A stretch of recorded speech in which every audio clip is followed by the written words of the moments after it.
So we're picking up tonight in the bottom of page 29, chapter 2. This chapter on prajna, or wisdom. And just a transition from last week, we were talking about the use of the sutras. This is called a sutra. Basically, it's the recorded discourses of a Buddha, enlightened being. And it's not limited to those words that literally were presented by Shakyamuni Buddha 2,500 years or so ago. The canon, by everybody knows what I mean by canon? Not the boom boom canon. Okay, I just want to be sure. The canon in Buddhism is not a closed canon, it's called an open canon. It means it's evolving, transforming, happening from age to age, from sage to sage. So that being the case, anyone who attains that profound awakened understanding and begins teachings, those words can be incorporated into this teaching. And that the Buddha said himself, I didn't make this up by the way, said is Buddha Vachana, which literally is word of the Buddha. In other words, he defined the word of the Buddha as not just what he said, or even what his close disciples said and reported, but anyone who understands this profound teaching that leads to the end of suffering and human liberation and wisdom is the word of Buddha. So this is a very open canon, it's not closed at all. And so we were talking about, on the previous page 28, Hui Neng is talking about the value of this particular sutra that he's talking about is one called the Diamond Sutra. Thank you. And the Diamond Sutra is the text that he heard, but he himself didn't read because he couldn't read. He heard the one line that caused him to have a awakening, let your mind be unattached, clinging to nothing.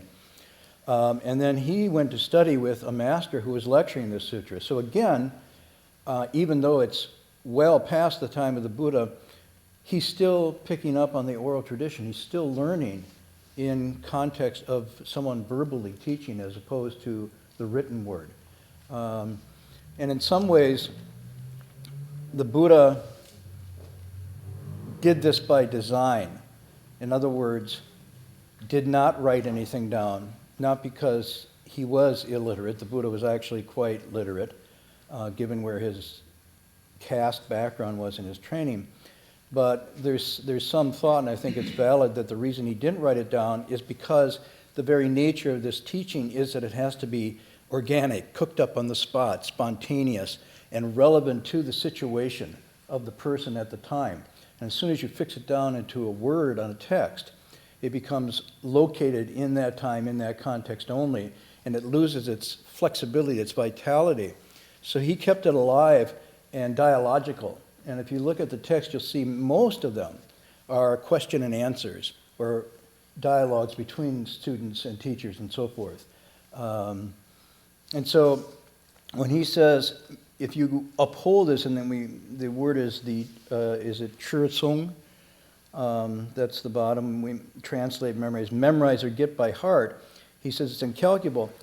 And we were talking about that last week. All the valuable assets of memorizing the classical text in here. But here on this last line of 29, he gives a different meaning of what it means to uphold this. And he says, if you can cultivate, in other words, if you can enrich yourself, your body, your mind, your emotions, if you can cultivate your mind or your person so that you don't cling to anything inside or out, and things come and go freely.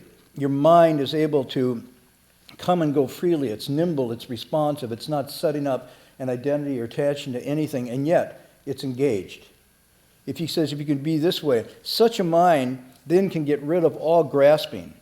And when you're free of grasping, your mind is now completely unhindered, and it just comprehends things as they are. He says, unhindered understanding. So this is this beautiful passage of true understanding is within our reach if we stop reaching.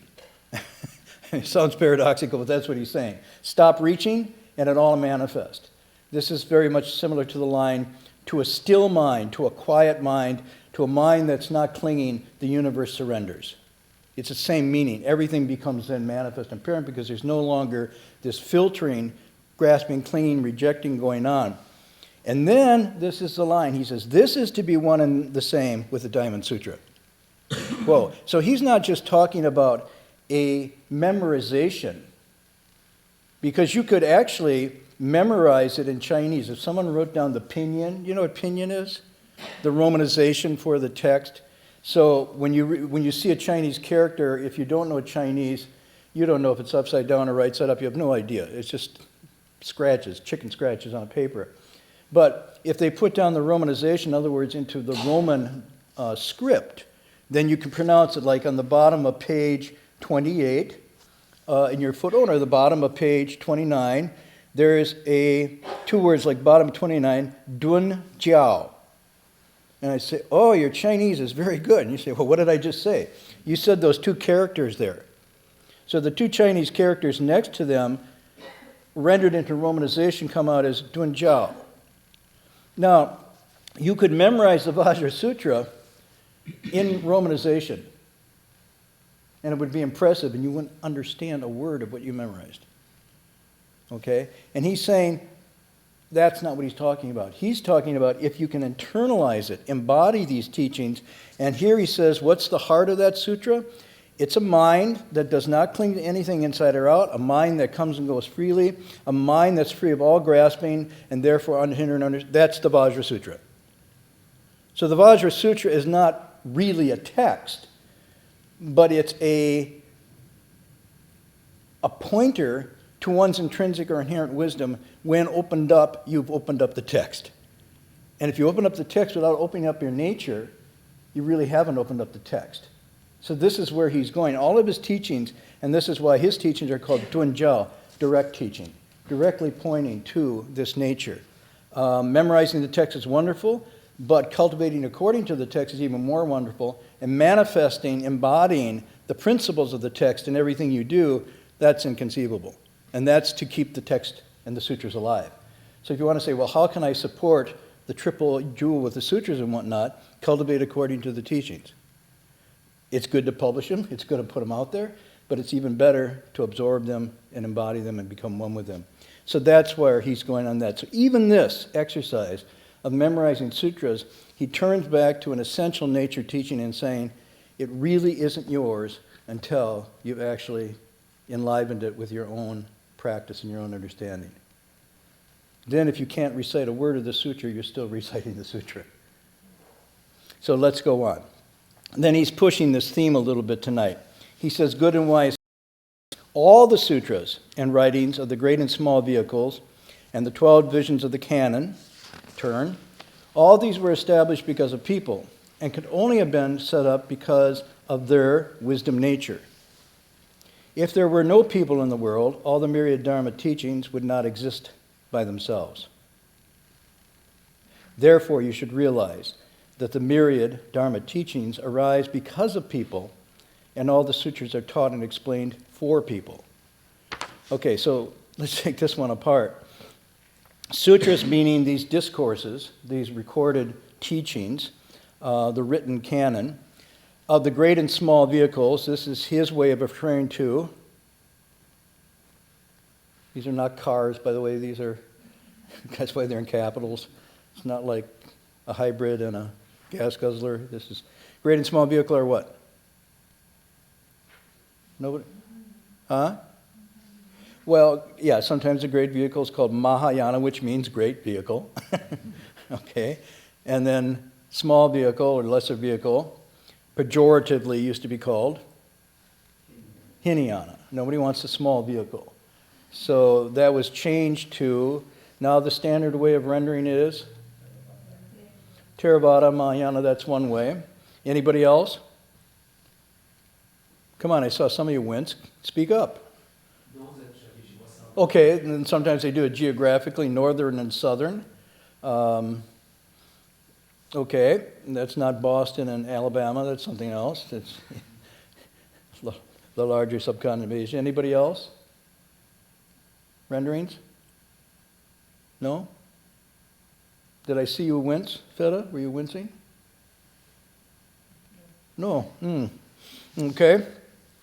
In any event, he's saying all of the teachings compiled. If you look at the tradition where there wasn't anything written down for about 300 plus to 400 years after the Buddha's passing, when things began to be written down, it got more formalized, and when it became more codified in this way, different aspects of the teachings became grouped into different traditions, if you want to use that word. There were no different traditions in the time of the Buddha. This all came over time as people pushed or developed, or if you could say attached to or cultivated, according to different teachings, different schools of thought arose, and you had Pure Land practices, you had Chan or meditation, Zen practices, you had people who did study and sutra study, you had people that specialized in Vinaya, you had also what's called secret school, which is mudras, mandalas, mantras, and so forth. And then you had, and some people would say the early teachings would be the Theravada, and later they try to divide it by early and late. All of these implied a little bit of value judgments by whoever was doing it. But what he's applying here, he's just saying all of this, no matter what it is, it's all generally valid by certain determinants. You can determine whether this is a sound teaching by certain markers.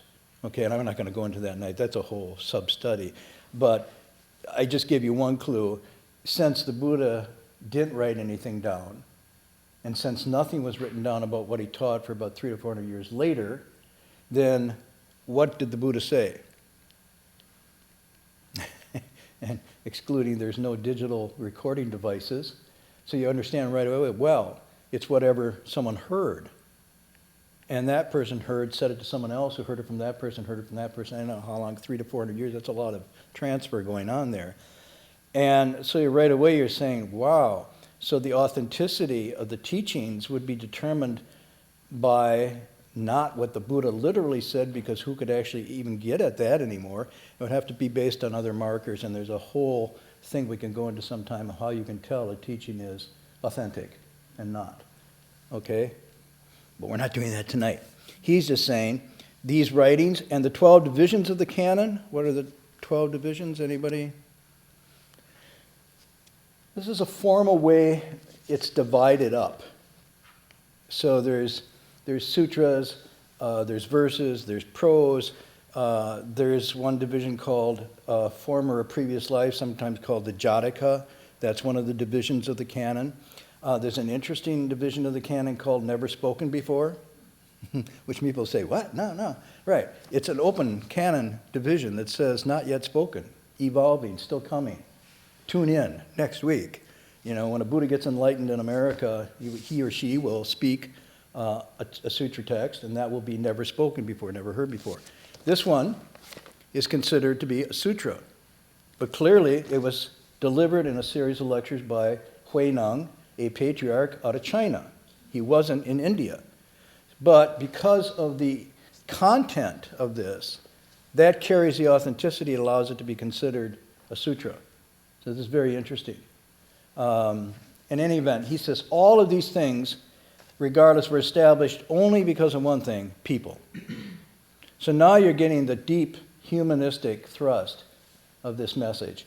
This is not the teachings of, say, of gods or devas, or the teachings of mystics beyond the human realm, or this is not inaccessible sacred language that is code. He's saying all of this was established only because and could not have been set up without their inherent wisdom. So there's two interesting ideas here. One is these teachings, and of course this next line is really interesting. If there were no people, then there would be no Dharma. Whoa. So if you think about what he's saying here, he's not saying this is some absolute truth, capital T, that exists out in some metaphysical zone forever. But this is something that has been created and established for people, and it only works because people have a nature that could respond to it. So there's two things here. You could say, here's the divine teaching, but I'm sorry, you're all so dumb, you're never going to get it. So it's there, and you're there, and there's no acts. He's not saying this. He's saying it was established for people, for the conditions of humanity. If you want to say it is resonant with human nature, that's what it's about. It's about the human condition. And then he even goes further to say, and there'd be no reason to set it up unless that nature had the potential to be stimulated by this and receive it. If it was inaccessible, mystical beyond understanding, there'd be no reason. So that helps us say any text that we're reading is talking to us. It's talking to our heart and mind. Now you could say, well, wait a minute. I've read some texts that I think are talking right to me. It's like an email. And then I've read others that I just scratch my head and close. I have no idea. But that doesn't contradict what he's saying. All he's saying here is that that text may not be in attunement with your nature as you find it now. But that doesn't mean it's not attuned basically and fundamentally with it. So, it's sort of like what did Mark Twain had a wonderful statement. He said, when I was young, my dad was a complete bumbling idiot. But it's amazing, as he got older, he got smarter. What Twain was saying is that he grew up, and the same thing, his father wasn't saying anything different, but because he matured, he could hear his father's words in ways that didn't make sense to him when he was 16 or 17. In the same way, I think what the Sixth Patriarch is saying here is that there are levels to the human condition. There are levels to human nature that go from the very simple to the very, very profound, to that which is even beyond words, is part of our human potential, that sometimes only poetry or pictures can stimulate, or even only silence can bring out in us. Profound understandings that only come from absolute quiet silence.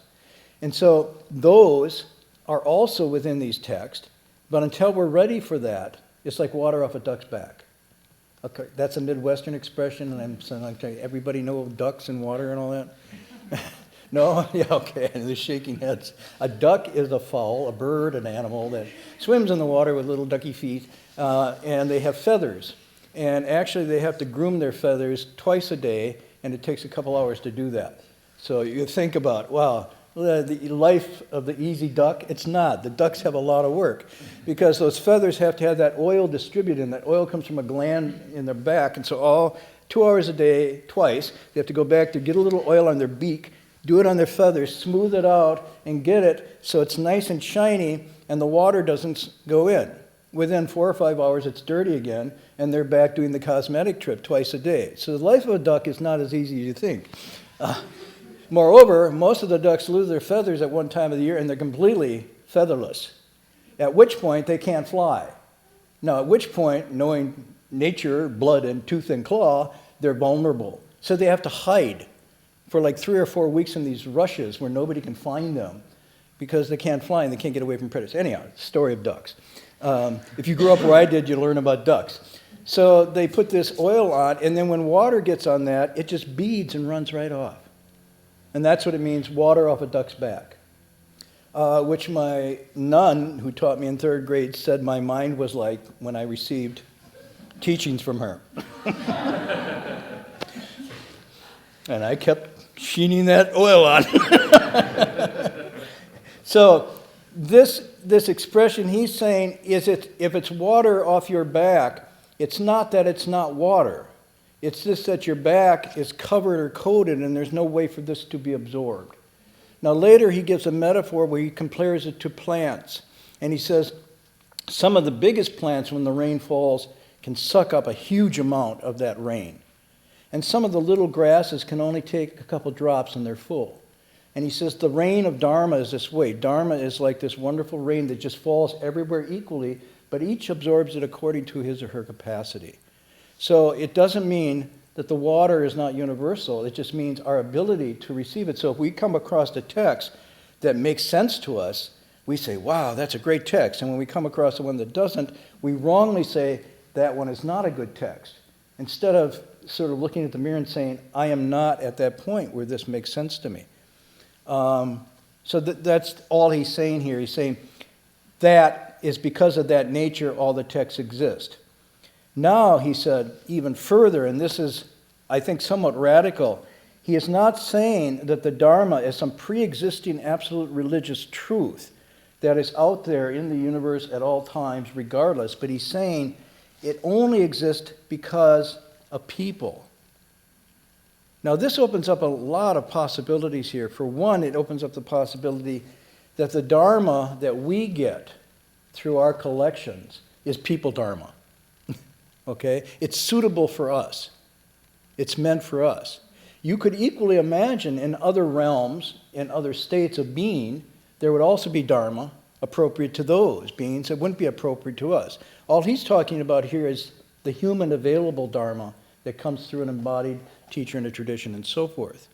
So this opens up the possibility that Dharma, and in fact, we just did a passage on the four, it's sometimes called the Four Noble Truths.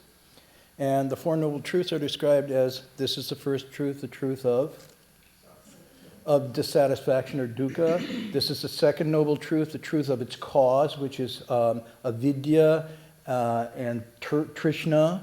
And then there's a third truth, it can be ended. And the fourth truth is how you go about ending. This is considered to be the Four Noble Truths. But there's a wonderful section, a chapter in the Avatamsaka Sutra, which has this broad, expansive reach. And it says, yes, but in this world, the four truths are rendered this way. And in this world, the four truths are rendered this way. And you start to see, oh my gosh, the same four truths essentially are totally different in different realms with different beings with different capacities. That's pretty interesting. I mean, for example, if you accept for a minute a proposition that there are heavens and hells, okay, then the states of the beings in those heavens and hells are not the same as everybody gathered here tonight, all things notwithstanding, okay, all things equal. That would mean that what they're capable of receiving and understanding is, in a sense, contextualized by their conditions and circumstances. And in fact, you find this, one of the descriptions of the text that says why it's auspicious to have a human birth is because a human birth puts you between two poles. One pole is this pole of longing and understanding for something, that you have the cognizance to want to know. And the other one is an understanding of your mutability and your impermanence. And caught between these two, there's a kind of tension to the human condition that we can't get too lazy because we know our candle's burning. And at the same time, we have enough intelligence to penetrate and know that and ask questions about that. And that's why that's considered to be the dynamic good birth, is to be in that condition if you use it well. Now, not all of us use that dynamic tension well, but if you use it well, and the text will say, born into the lower realms, for example, animals or hells, all you can be concerned with is the incredible discomfort and suffering, or the grasping for existence, knowing where the next bite is coming from. And so you don't have any time to reflect on that. You're sort of driven by the fires of impermanence and craving and the necessity of staying alive. And so I'm sorry, I do this for you adults. I wouldn't do this for my little nieces and nephews, because I read them Disney and Pooh, and the animals in Disney and Pooh are all happy. They're all bouncing around, and they go to sleep at night and they have honey, and they're cool. But the real life of animals isn't really that way, okay? You all know that. Nasty, brutish, and short is the life of animals. And they're constantly, if you go out in nature, you constantly see they're nervous, they're apprehensive, they're watching all the time, because if they're not looking for something to get, they're going to be gotten, and so forth. And when storms and rain come, they have to take care of themselves, and life is not so sweet. So they don't have time to read sutra. I mean, it's like, if I invited all the birds in my neighborhood for a sutra reading, I can give them peanuts, and they're kind of interested in that, and so forth, but they're not. And then the Buddha said, but in the higher realms, in the heavenly realms, that's laid-back city. That's really comfortable, and there's lots of blessings and lots of enjoyment. I won't compare it to, but it's sort of like having your supreme condo in the Swiss Alps or something, and 10 servants and whatnot, and you don't worry about suffering and impermanence because you become laid back, you become so lax and fat and sloppy. So he said, actually, being in the heavens keeps you from that existential angst that you need, but being in the other realms keeps you from a certain amount of space to think and create and wonder. And so that's, a digression. Anyhow, what this means is that all of these teachings are psychological tools of liberation. I will call these teachings liberative tools and techniques. They're not, the teachings is one way to say them, and teachings is something sort of you can study and put on the shelf. But these are meant to be picked up and used for liberation. So these are psychologically liberating techniques that human beings can use to get release from dissatisfaction, suffering, and so forth. Therefore, you should realize the myriad Dharma teachings arise by people, and they're taught and explained for people. Now he goes on, he says, because some people are deluded and some are wise, the deluded being the small and the wise being the great, and he's using this only as a metaphor. He's not using this in a pejorative sense. He's just taking off the idea of capacity. If your capacity is fully developed, it's great, and if it's not fully developed, small. But fundamentally, it's the same in all. So he's not talking about a disproportionate distribution of it. He's just talking about a disproportionate use of it. If you use it, it's great. If you don't, it's small, but it's still the same substance. In the Buddha, in a living being, you and me, not different. And then he says, if that's the case, then the deluded question the wise, and the wise teach Dharma for the deluded. So he's just describing, what makes you a teacher and what makes you a student? That only. If you understand and you have something to say, you can be teaching. And if you don't, you should be asking questions. And when you don't have very many questions, maybe you should be teaching. But that means you have to start by asking questions. You say, I don't have any questions because I never ask questions. Well, that's a different story. So you have to have questions and have some kind of answer. When the deluded suddenly understand and their minds awaken, they're no different from the wise. So here's that basic equality again. So now he spells this out. Good and wise friends. Unawakened, Buddhas are just living beings. Whoa. And at the moment they awaken, however, living beings are Buddhas. So he's doing a non-dual equation here. What makes a Buddha and a living being different is not birth, it's not privilege, prestige, it's not something that they inherited, but it's merely the functioning of this capacity. When that capacity is functioning fully, one is Buddha, and when it's not, one is a living being. So a living being, when it becomes functioning fully, becomes Buddha, and a Buddha, if it's not functioning, turns back living being. This is sort of like the transformation of matter and energy, if you know how that would work. At the moment they awaken, however, living beings are Buddha. Therefore, you should realize that the myriad things, this means the phenomena of the mind and all its states, are within your own mind and nature. And now, here comes his probe. And you can imagine him saying this. You're sitting there. See, we read this and we go on, but if you can imagine, you are sitting here in this audience. You've come from far away, you bowed and you asked this great teacher, will you teach me the Dharma, the meaning of life, and how I can get awakened? And then he turns on his audience, and this is not just a passing comment. Why don't you immediately see, right within your own mind, the true reality of your original nature? You talking to me? Yeah, I'm talking to you. So when I heard this, when my teacher did this, I was like, he says, he's talking to you, all of you, now, here in this room. Oh no, this was in the Tang Dynasty, blah, blah. No, he's asking you, what keeps you right now within your own mind from seeing the original nature? Huh? I don't know. Your very not knowing is the problem. Why don't you not know? And he would just push you like this, existentially push you, because that's what it's meant to do. This is Dun Jiao. This is the direct teaching. And it's going right to it. It's like, well, next life, when I get my trip together, and I have better friends and better teachers, and I'm born in a better world where I can get in a lotus flower and really think, then I will do it. But right now, there's a lot going on, and I've got a lot of things to do, and I just don't have time right now. Oh, okay. He's asking this in a very real way. You have to understand, this is not some rhetorical thing he's doing. He's saying, if this is true, then right now, you're sitting on your Buddha. Okay? You are sitting on the Buddha right now. And the only reason you're not Buddha is because you haven't grasped that reality and taken hold of it and used it effectively.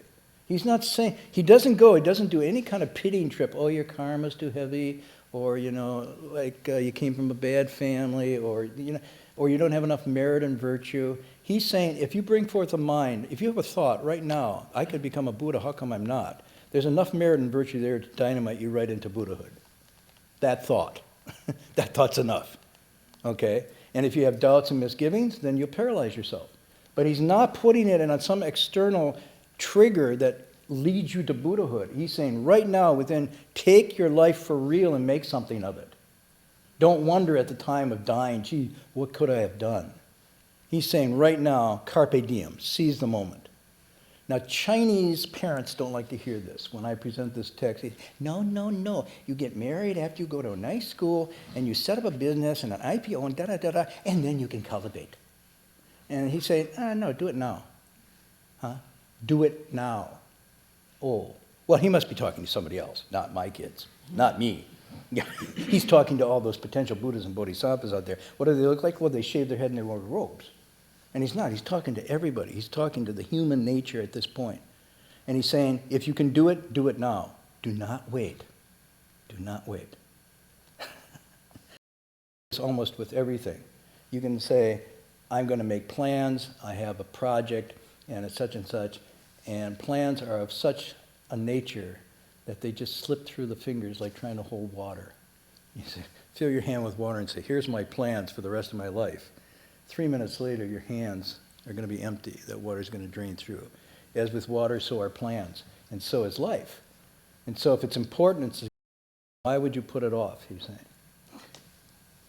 Pretty cool.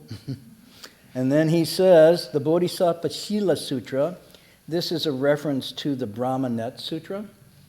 There's a footnote on the bottom about this. And he quotes it, he says, our original, fundamental, essential nature is pure. Whole, complete, this is what pure means. Whole, complete, lacking nothing. Uncontaminated. If we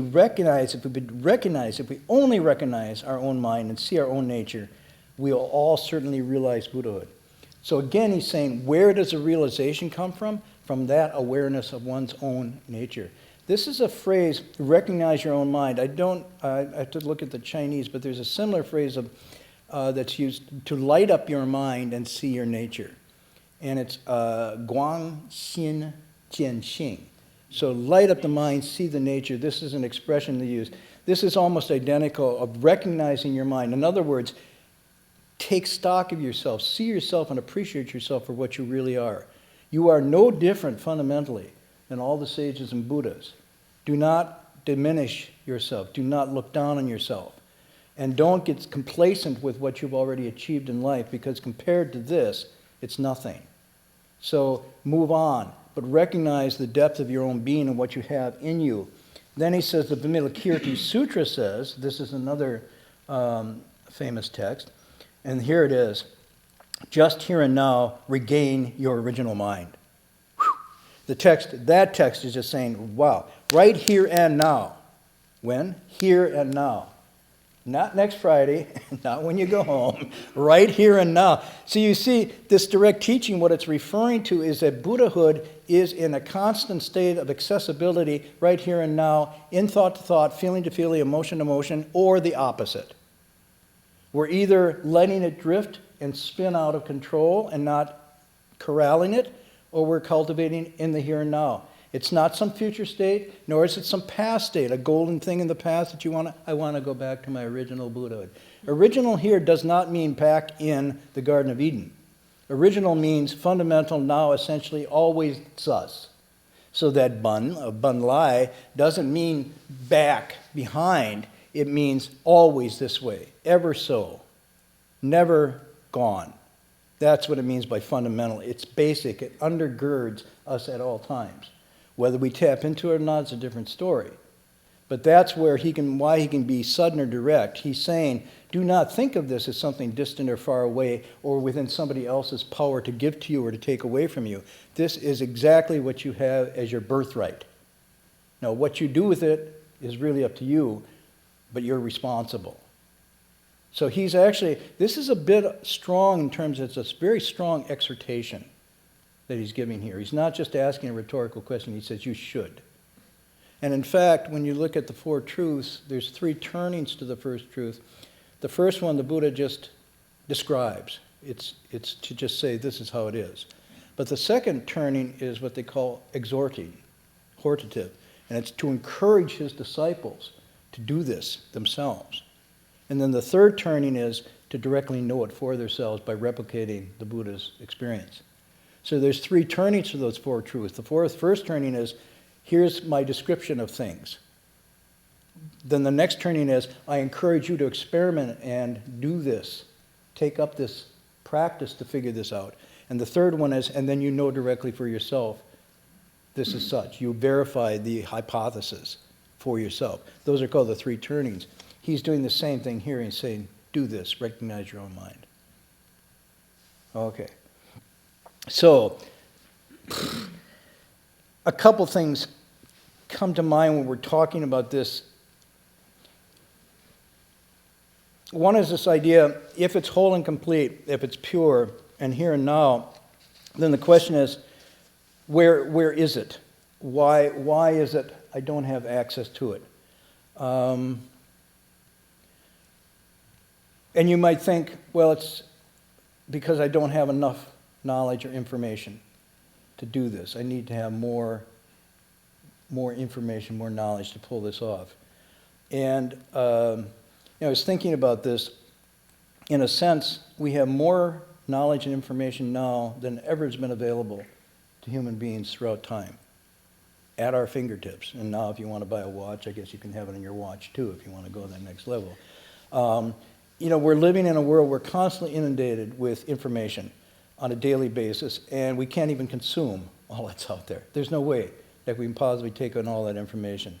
We're bombarded by messages, often ones we don't want, and we can communicate faster with more people, even without thinking, probably than ever before. And yet, what are we doing with all this information? Are we in fact happier because we would, have this inundation of information coming in? Is it doing us any good? Are we living more fulfilling lives?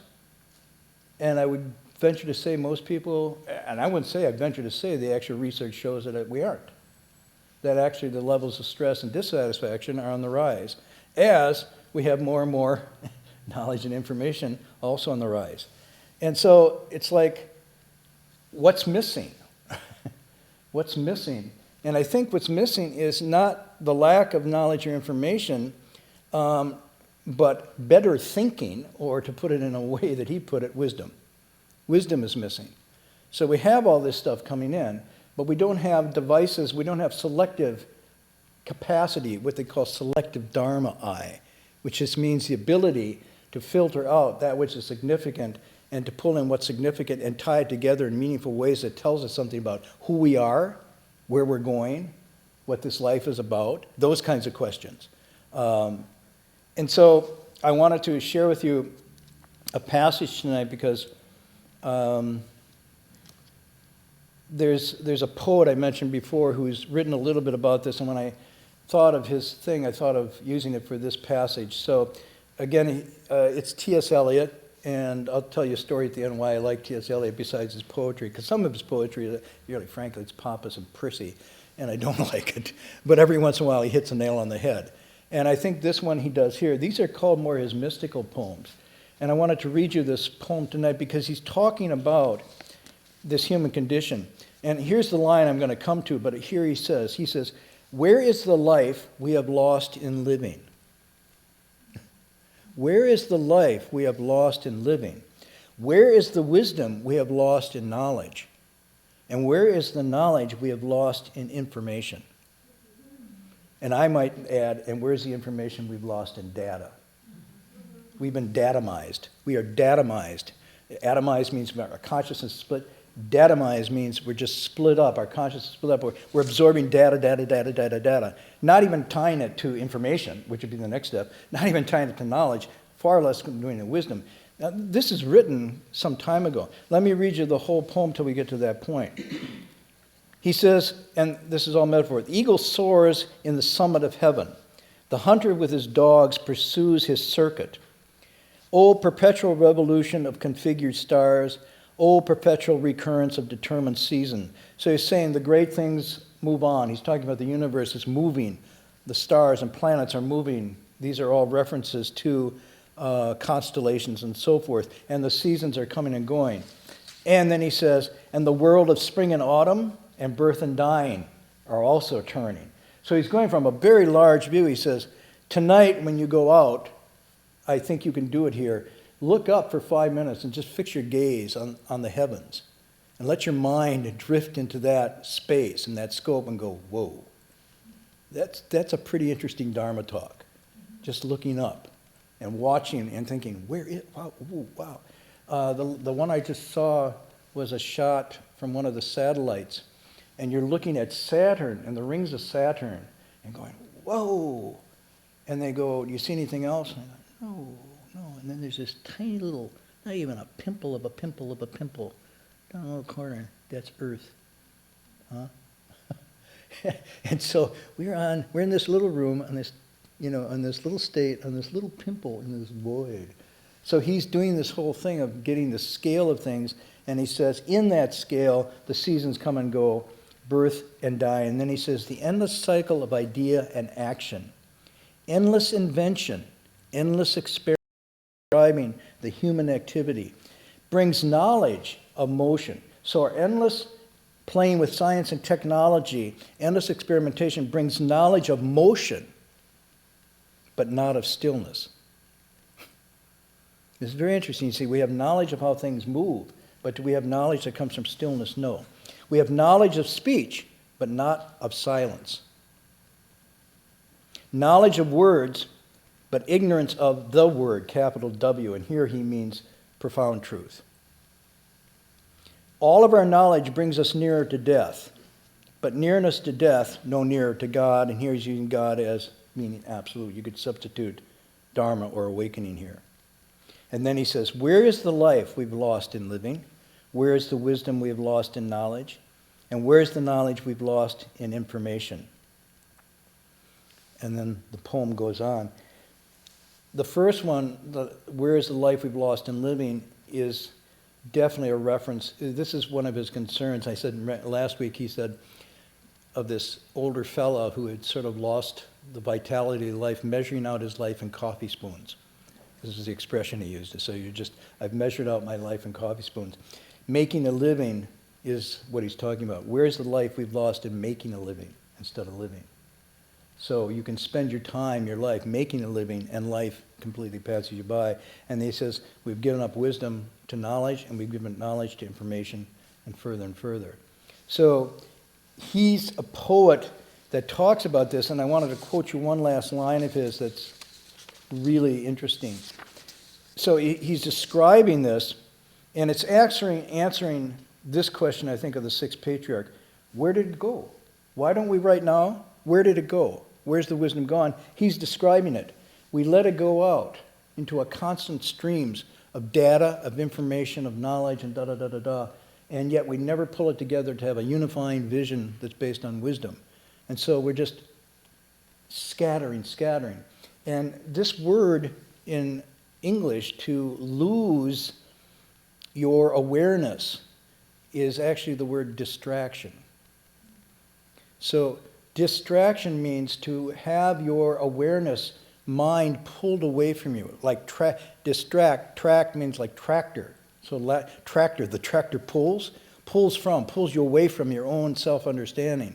And so here's his line, he says, and so in the midst of this, we get caught up, we get immersed in this, we're swept up in the swirl of the data and so forth, and as a result, there is a disaffection we feel, a kind of sad alienation out of tunement.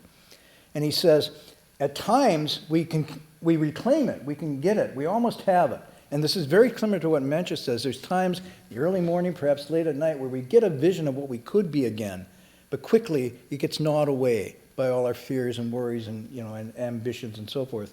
And he says, there's a flicker too. He says, T.S. Eliot says, there's a flicker. There's a flicker, but he says, then it flickers out over, and here's his words, over the strained, time-ridden faces. The strained, time-ridden faces. The faces are wrinkled and worried with anxiety and, and so forth. This is what it's a physiognomical description. And here he says, here's a place, there's a flicker over a strained, time-ridden faces, distracted from distraction by distraction. Whoa. Distracted from distraction by distraction, filled with fancies and empty of meaning, tumid apathy with no concentration, men and bits of paper whirled by the cold wind that blows before and after time. Whew. Yes, but that line, distracted from distraction by distraction, is really just a perfect description of how our consciousness, what we call jhana, the knowledge, gets to be vijnana, it becomes divided and into 100 streams. And so it's like the Sixth Patriarch saying here, it hasn't gone, it's just scattered, it's split up. Bring it back, return the light, wei guang, fan jiao, illumine within and see your nature again. So T.S. Eliot, in his own way, is describing very aptly, I think, the modern mind, the modern condition. And at the same time, this text is actually therapeutically describing a way to get that back, the way to claim it through the map he's going to lay out for us. But he's saying you can do it right now in the present moment. And there's no other time, in fact, that you can do it, because that's all there is. Huh? Well, the past is gone and you're not going to get it, and the future has not yet arrived, and the present is shifting and changing. So the only possibility you have for any possible thing happening is in the present. And the future is just another present. So there's just that. So if you don't do it in the present, you don't do it. If you do it in the present, you do it. But if you say, I'm going to do it in the future, you're not doing it. And you wish you'd done it in the past, that's even worse. Because you can't go backwards. And if you try to go forward, it's never going to be what you think it's going to be anyhow. So you might as well just deal with the present. That's kind of where he's going tonight. So I was going to read you some Mencius, but I ran out of time. But Mencius has a wonderful passage here, too, where he talks about, we too have, he says, we have this nature. He uses the same word, Xing, we have this nature. And the only difference between the wise and the foolish is the wise keep it, and the foolish let it dribble away. He says that's the only difference. Fundamentally, it's the same. And he says, once you dribble it away, if you're really foolish, you don't know to look for it again. And he said, it's a wonderful passage. He says, the farmer who loses his pig and the farmer loses his chicken will be all out at night with a lantern. Here, piggy, here, chicken, here, piggy, here, chicken. He said they will exhaust themselves finding one lost pig or chicken. But when they lose that fundamental mind and nature, they don't know to look for it. They just curl up, go to bed, turn on TV, and fall asleep. And he said, so the whole point of cultivating to be a person is to recover that lost xin, that lost mind nature. That's what it's all about, if you've lost it and it dribbled away. So again, it has the same idea that it's whole and complete, it's intrinsic, it's natural, and the only difference is we let it scatter, we let it be dribbled away, reclaim it, and it's whole and complete again, and that's what you have to do in that here and now practice. So, good stuff, I guess, and we're done for tonight. Yes? Do you think it's possible to briefly describe what your understanding of that inherent nature is and how it functions? To describe how it is? What that inherent nature is? Because often the teachers don't directly describe it. Is it possible to just briefly describe what that inherent nature of wisdom is and how it functions? I think the second question is more apt. He avoids saying it's a what. He clearly avoids saying it's a what, like it's a thing or an entity. He merely says it is, and then he gives adjectives. It's unhindered, it's unattached, it's unafflicted, untroubled. It's totally responding to things as they truly are. It's pure. It's lasting. It's blissful, without blissful in the sense I got what I wanted, now I'm blissful, I lost. No, it's even beyond that. It has qualities of free-flowing. It has qualities of joy and liberation. He says it's the most profound feeling of liberation. And that's how he describes, he'll use those words. He's using emotive and psychological affective terms to describe what it feels like when it's functioning. And it's important he does this because if you think it's a what, then your mind goes, I want that. I want that what. And he says the mind that wants the what is the opposite of what it is. And so not wanting a what, not wanting to have even a conceptualization of the what, is the opening up of that capacity. Because it's in the wanting of the what that we shut it down a little bit. We limit it. And that's the nature of the ego. The ego collapses reality down to something that's manageable. And it becomes manageable, but because it's manageable, it's no longer real, because it's artificial. And as hard as you try to hold on to that what, of what you manage it down to, you will be pressured, because the nature of reality is unbounded and expansive. And so by letting go, and that's his dictum, not by going after the what, but by letting go, the what, if you want to use that word, naturally just manifests. And as soon as you think that's what it is, it's gone again. So he's describing it in psychoactive terms rather than philosophical or theological concepts. He avoids the conceptualization and merely says, it's thus, as it really is, and you are as it really is. And as soon as you try to put something around that, you limit that capacity in a very subtle way. I don't know if that helps the answer. But later when we go in the text, look for those passages. And he says, it's like this, like this. And then he gives these wonderful descriptions, and sometimes from nature, like water, free-flowing, unattached, like the moon and the sun, completely suspended in space, unhindered and moving, unattached, unbound, yet radiant and full. He gives all these analogies and metaphors because it isn't a thing that you can grasp, but it is a thing that you can be in fullness with when you stop grasping. So even the what is a little bit, putting a thing on it. That's how I would answer that question. That's why when they have discussions, remember in the text, he understands, he has this awakening, he goes to another teacher, and the other teacher says, oh, he's a Sixth Patriarch, he got it, he got the transmission. So what did you get? And he said, nothing. But I thought you were the one that, well, what was transmitted? Nothing. Well, what did you do? We just talked about seeing. S-E-E-I-N-G. Huh? We just discussed seeing, jian. In other words, you see it, and there's no way to encapsulate it, but because you see it, you can talk about the seeing of it, but you don't talk about the what of it. And he said, well, what was transmitted then? Nothing was transmitted. If you see it, you have it. If you don't see it, you don't have it. And the same thing happens when he's about to pass. They say, we've been with you a long time, we've understood the theory and everything, but who's getting it? Who gets the next thing? And he says, oh, okay. Wow. Nobody gets it, but he says, those who understand it get it, and those who don't understand it don't get it. And then he said, by the way, if you understand it, then even though I'm gone, it's like you're always by my side. And if you don't understand it, even by my side, it's like you're 1,000 miles apart. So this is the kind of language he's using because it is something that you realize, you make real, but it's not something you get. And that's why I say, people talk about, I want to get enlightened. Have you gotten enlightened yet? It's like, no, it's really late. FedEx was supposed to deliver it yesterday, it hadn't come. No, it's not something you get, it's something you turn into. You don't get enlightened, you turn into awakening. You become awakened.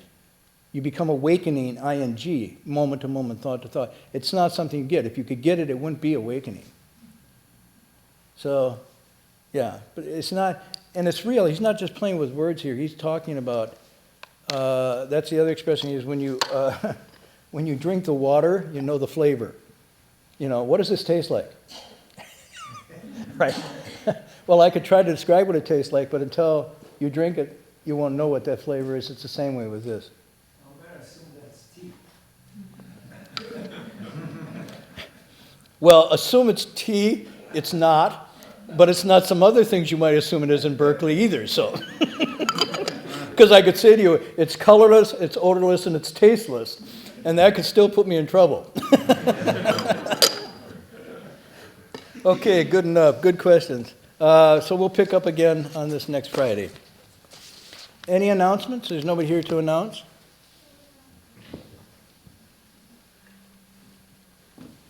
Okay, I'm assuming the schedule is going on as usual. Yes? Is Buddhism for the modern mind occurring on Monday? Yeah. Okay. And for those of you who are like me for Buddhism for the ancient mind, it's on Tuesday. Come as you are. Or were. Okay, we'll do the transference in English.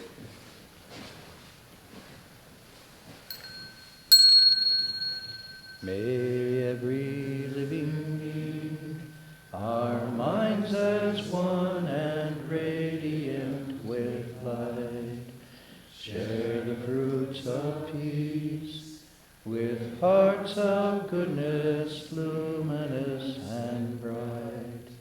If people hear and see how hands and hearts can find in giving unity, may their minds awake to great compassion, wisdom, and to joy. May kindness find reward. May all who sorrow leave their grief and pain.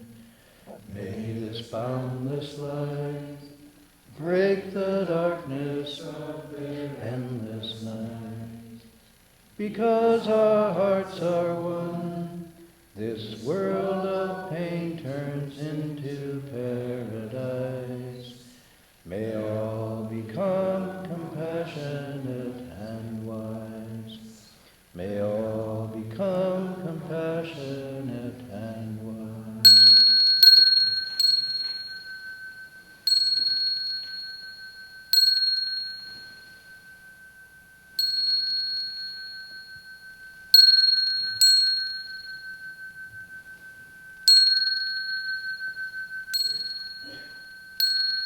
Ding Li San Bao.